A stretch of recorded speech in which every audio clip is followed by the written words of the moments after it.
बिहार का सबसे hot seat कहे जाने वाले लोकसभा बक्सर लोकसभा में है, जहां पे एक युवा को हराने के लिए आ जाते हैं असम के मुख्यमंत्री हेमंत बिश्व शर्मा जी। अभी हमारे साथ पंकज सिंह जी हैं, जो बक्सर लोकसभा के नुआव गांव के रहने वाले हैं, गरहथा के रहने वाले हैं। हम इनसे जानेंगे आखिर बक्सर की तापमान इतना ज्यादा क्यों हो गया है। स्वागत है आपको एमबीएम न्यूज में। धन्यवाद। कैसे हैं? बहुत बढ़िया। अच्छा, इस समय बक्सर लोकसभा में काफी तापमान बढ़ गया है, किस तरह से देख रहे हैं? और इस बार जो आप ये जो चुनाव हो रहा है, आप लोग किस मुद्दा पे वोट दे रहे हैं? विकास के नाम पे दे रहे हैं कि जात के नाम पे दे रहे हैं कि किस चीज पे दे रहे हैं आप लोग वोट? देखिए, ये बक्सर का जो चुनाव हो रहा है या पूरे बिहार की बात कर रहे हैं, ये मुद्दा विहीन चुनाव है। जी। कोई मुद्दा ही नहीं है जनता के नज़र में। अगर हमसे पूछिएगा तो यहाँ मुद्दा होना चाहिए था, विकास के मुद्दा। बहुत ऐसे काम हैं जो बक्सर में नहीं हुआ है, बिहार में नहीं हुआ है। हमारे बिहार से 39 सांसद जीतकर हम लोग सत्ता पक्ष भाजपा को दिए थे, मोदी जी को। लेकिन ये बताइए, 39 आपका 302 सीट शायद भाजपा गठबंधन को आया था, हमारे जानकारी में जहाँ तक है, कम बेसी भी हो सकता है।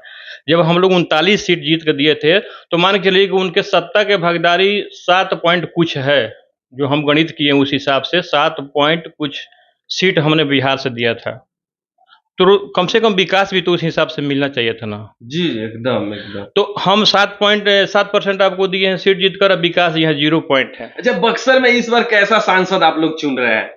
बक्सर का देखिए, अब की बार लड़ाई जो है, हम हमारे समझ से चारों तरफ है लड़ाई।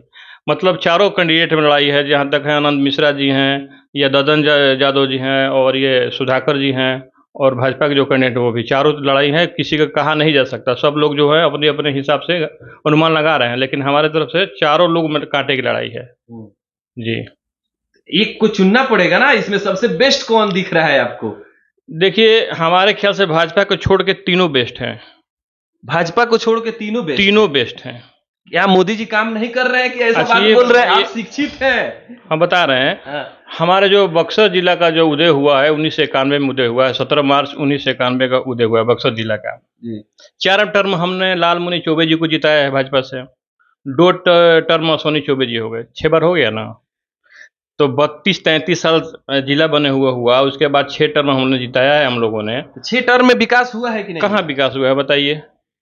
हम कहें कि आप जिस हिंदुत्व के नाम पे आप वोट मांगते हैं, चलिए मान लीजिए कि आप हिंदुवादी पार्टी हैं, आप यहीं हल्ला करेंगे हिंदुवादी पार्टी हैं। जिस हिंदुत्व के नाम पे वोट मांग रहे हैं, पूरे बक्सर जिला में एक शमशान घाट है। आप वहाँ पे चले जाइए, इस धूप में लोग अगर जाते हैं वहाँ पे, जो दाह संस्कार कराने, वहाँ पे धूप में क्या करेगा लोग? बरसात होगा वहाँ पे, क्या करेगा लोग बताइए? हम पूरे भाजपा के सांसद को बता रहे हैं, पूछ रहे हैं कि बक्सर जिला में जितने भी मंदिर हैं, आप हिंदू का ही बात करिए ना जी, जितने मंदिर है, एक भी फंड कोई हमको दिखा दे कि कहीं मंदिर में। तिवारी आए हैं, जिस तरह से अश्विनी चौबे जी बोल रहे थे कि बनारस काशी बनाने की बात कर रहे थे, उसी तरह मिथिलेश तिवारी कह रहे हैं कि काशी बना देंगे, बनारस बना देंगे, रामरेखा घाट को, बक्सर को। देखिए, जब अश्विनी चौबे जी मंत्री होकर कुछ नहीं कर पाए, ये क्या प्रधानमंत्री बनने जा रहे हैं क्या मिथिलेश तिवारी जी? प्रधानमंत्री नहीं ना बनेंगे। अच्छा, एक और बात बताइए, ये क्या बक्सर का दुर्भाग्य है क्या कि आखिर यहाँ के ज्यादातर देखते हैं कि काफी आप लोगों में, यहाँ हम जा रहे हैं इंटरव्यू लेने के लिए, पब्लिक ओपिनियन लेने के लिए, काफी लोगों में गुस्सा है कि आखिर यहाँ के लोकल लोगों को टिकट क्यों नहीं मिलता है? ये ऐसा क्यों हो रहा है सब? देखिए, टिकट तो लोकल ही मिलना चाहिए। मान लीजिए कि ये मिथिलेश तिवारी जो हैं गोपालगंज के रहने वाले हैं, तो ये जब दिल्ली अपने संसद भवन से इनको छुट्टी मिलेगा, तो ये गोपालगंज जाएंगे कि हमारे बक्सर आएंगे? हम भी कहीं अगर काम करेंगे तो काम के बाद सीधे अपने घर आदमी आता है, तो ये गोपालगंज जाएंगे कि बक्सर आएंगे? अगर मान लीजिए कि बक्सर भी आते हैं तो ध्यान तो 3 तरफा होगा, दिल्ली, गोपालगंज, बक्सर। उसमें कहाँ समय दे पाएंगे वो? तो यही तो हमको आपसे बुलवाने की मेरा मकसद था कि जब आप लोग चुन रहे हैं, यहाँ पे कह रहे हैं कि चारों कैंडिडेट का कट्टा की लड़ाई है, सबको समान वोट है, फिर एक को चुनिएगा तब तो यहाँ जीत होगा किसी का। बिल्कुल, लेकिन देखिए, कुछ यहाँ पे जातीय मुद्दा है, कुछ धर्म का मुद्दा है। जातीय और धर्म ज़्यादा मुद्दा है। विकास, क्योंकि यहाँ के लोगों को विकास नहीं चाहिए। हम डुमरांव में रहते हैं, यहाँ पे एक रेलवे ब्रिज है, आप जाइए 24 घंटा में वो 18 घंटा ब्रिज बंद रहता है, धूप में लोग खड़े रहते हैं, लेकिन कोई नहीं कहता है कि यहाँ पे फ्लाईओवर होना चाहिए कि नहीं होना चाहिए। पूरे आप बिहार में घूम लीजिए, आप बिहियां में चले जाइए, आरा में चले जाइए, हर जगह फ्लाईओवर मिलेगा शहर में, लेकिन बक्सर को छोड़ के लेकिन फिर भी लोग कहते हैं कि हम 370 के नाम पे वोट देंगे, हम सीए के नाम पे वोट देंगे। 370 हटाना जरूरी था, राम मंदिर भी जरूरी था। लेकिन ये बताइए उसके बाद भी जो बेसिक चीज़ है यहाँ की ज़रूरतें हैं वो भी ज़रूरी है ना। हमारे गांव में नली नहीं है, सड़क नहीं है, स्वास्थ्य की सुविधा नहीं है। आप 370 की बात करिएगा कि 370 हमने हटा दिया। आप कह रहे हैं कि मिथिलेश तिवारी को यहाँ पे विरोध हो रहा है या लोग चाह नहीं रहे हैं बाहरी के लेके, लेकिन इनको हराने के लिए, आईपीएस आनंद मिश्रा को हराने के लिए असम के मुख्यमंत्री जी आ जाते हैं और कहते हैं बक्सर के बेटा को कि 4 तारीख के बाद लेके चले जाएंगे इनको। कैसा लगा ये अब वीडियो मैंने देख के? बताइए ये तो बिल्कुल तानाशाही है ना। बिल्कुल तानाशाही है कि या तो हमारा प्रचार करिए, हमारा समर्थन करिए, नहीं तो हम आपको उठा ले जाएंगे।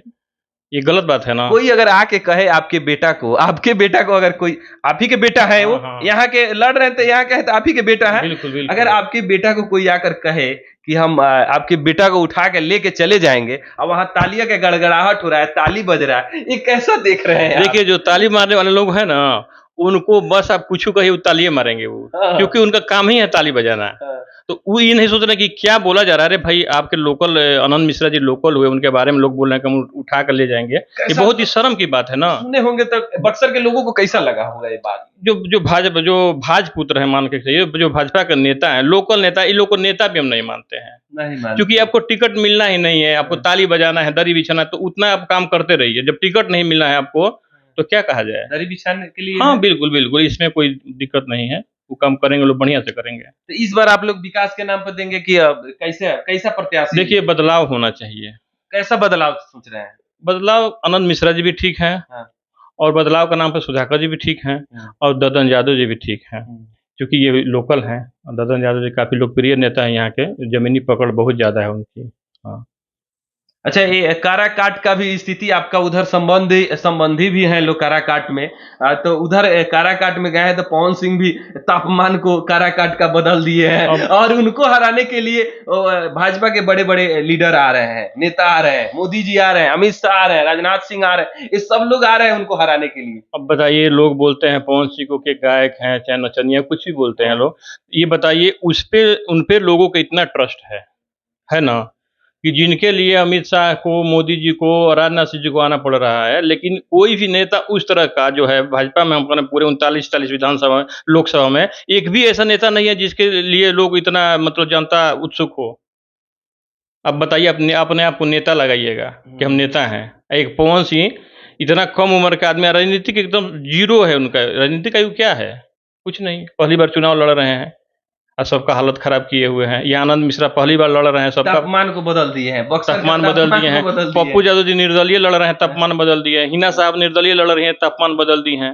सबका डाटा रखे हैं आप। बिल्कुल बिल्कुल। लोग कहते हैं कि हमको राजनीति से मतलब, हमको तो मतलब है, क्योंकि हमारा जो भविष्य जो है ये राजनीति ही तय करता है। कैसा कानून आएगा, कैसा सरकार बनेगा, तो ये सब राजनीति से ही होगा। ठीक है, दाल रोटी सबके लिए जरूरी है, मेरे लिए भी जरूरी है, लेकिन साथ ही साथ ये भी हमारे लिए जरूरी है। मोदी जी से खुश है?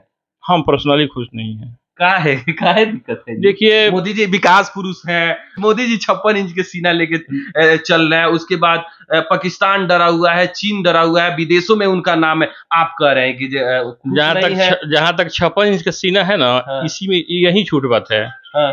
56 इंच का सीना होगा उनका, बताइए ना। हाँ। 40 ज्यादा लास्ट हो जाएगा। अब 56 कह दीजिए, 76 कह दीजिए, 200 कह दीजिए, यानी फर्जी बात है। फर्जी है। 56 इंच का सीना कहाँ से होगा उनका? अच्छा, 400 पार वाला बात सही नहीं, देखिए हम 400 पार, भाजपा के लोग कह रहे हैं 400 पार। बिल्कुल नहीं।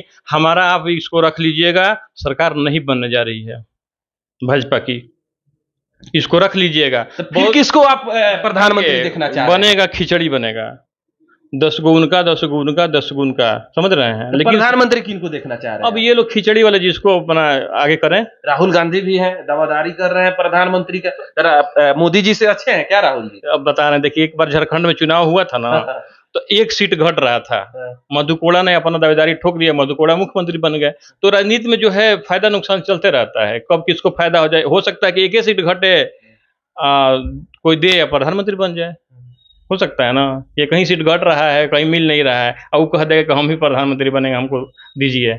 आपके नजर में कौन है प्रधानमंत्री लायक? थोड़ा सा बताइए। आप शिक्षित हैं, बताइए थोड़ा। आप नाराज हैं मोदी जी से, तो फिर किनको देखना चाह रहे हैं?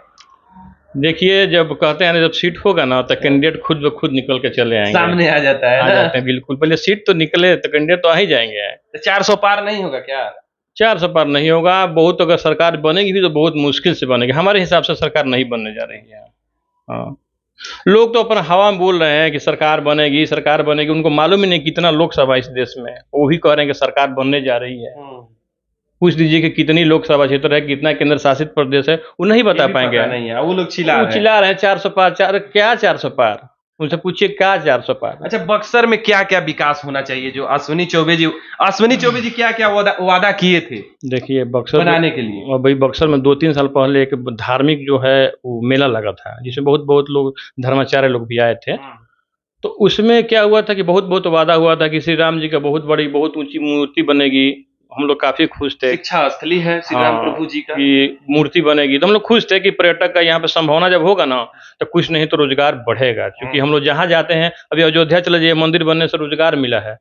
महाकाल भी, वहाँ भी रोजगार है। यहाँ भी अगर बनता, पटना में भी हनुमान मंदिर है, बिल्कुल वहाँ लोगों की रोजगार है। मिलेगा। तो यहाँ भी अगर होता ना बक्सर में तो रोजगार मिलता। फिर आप अमेरिका घाट पर चले जाते हैं, वहाँ पे 2-4 बढ़िया बढ़िया जहाज अगर बनता, बोट बनता है तो रोजगार मिलता। क्योंकि यहाँ पे फैक्ट्री वैक्ट्री तो है नहीं। अब बेचारे इतने यहाँ के जनता भोले भाले हैं कि अपना चुपचाप वोट मारेंगे और ट्रेन पकड़ के गुजरात और सूरत निकल जाएंगे शाम। ये बोले हैं आनंद मिश्रा जी, कल का बाइट में बोले हैं, जो ताली बजा रहे हैं ये नहीं सोच रहे हैं कि उनके बेटा को ले जाकर बधुआ मजदूर असम में और गुजरात में बनाया जा रहा है, वहीं लोग ताली बजा रहे हैं और हमको मुख्यमंत्री जी कह रहे हैं कि लेके जाएंगे हम 4 तारीख को बाद। देखिए, जहाँ तक हम यहाँ भाजपा के अपने जो भी हैं, हमारे सब मित्र हैं, अपने लोग हैं, उनसे हम यही पूछेंगे कि ये बताइए, गुजरात जब शुरू से विकसित राज्य है, गुजरात है ना विकसित राज्य। हाँ, विकसित है। तो विकसित को ही फैक्ट्रियां है, तो विकसित को ही विकसित करना है कि पिछड़े को विकसित करना है, ये बताइए। पिछड़े को विकसित करना है, विकसित को विकसित नहीं, पिछड़े को विकसित करना जब है। गुजरात विकसित था पहले से, तो क्या जरूरत है उसको? वंदे भारत चलाइएगा गुजरात में, बुलेट चलाइएगा गुजरात में, मेट्रो ले जाइए गुजरात में, और यहाँ 39 हम देते हैं, हमको क्या मिला? अच्छा, ये पहले बताइए, भाजपा के बड़े बड़े यहाँ भी सरकार भाजपा की बनी थी, गठबंधन में भी सरकार बन, लेकिन कोई नहीं, बिहार की विशेष राज्य की मांग कोई नहीं करता है। यहाँ पे कई लोग हैं, नाम नहीं रखेंगे, भाजपा के कई बड़े बड़े नेता हैं, बोल रहे थे कि क्या जरूरत है विकास, बिहार को विशेष राज्य की दर्जा की जरूरत है, ये नहीं है। तो इस जरूरत है कि नहीं है?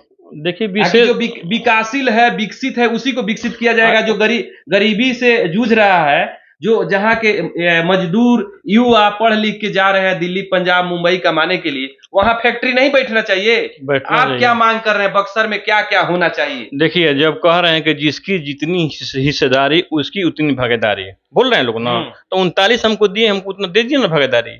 39 सांसद दिए ना आपको। अब भाजपा को दिए हैं और राजद को नहीं दिए हैं, तो उतनी हमको भागीदारी दीजिए। गलत बोल रहे हैं तो बताइए आप। 39 हमको दीजिए। आप 26 जिता के गुजरात से भेजते हैं तो आपको सब कुछ चाहिए, हम 39 जीते हैं तो हमको कुछ नहीं चाहिए। हवाबाजी से होगा? लोग ताली बजा रहे हैं कि मोदी जी आ रहे हैं, मोदी जी आ रहे हैं तो क्या हुआ? उन भगवान थोड़े हैं और हवा बनाएंगे कि जो राम को लाए हम उनको लाएंगे। राम को लाने वाला कौन पैदा हो गया? राम का नाम भाजपा का अस्तित्व है। हम लोग देखें अपने जिंदगी में कि राम के नाम पर ही लोग चले हैं, अडवाणी जी रथ लेके, और उन्हीं के नाम पे लोगों को सत्ता मिला है, जनता ने दिया है। आपके कहने का मतलब भाजपा के लोग कह रहे हैं कि जो राम को कहते हैं लोग कि जो राम को लाए हैं हम उनको लाएंगे। अरे आप राम को लाए हैं? दशरथ जी हैं आप? दशरथ जी नहीं ना है? सही बात। आप जो ये कहिए कि राम जी हमको लाए हैं।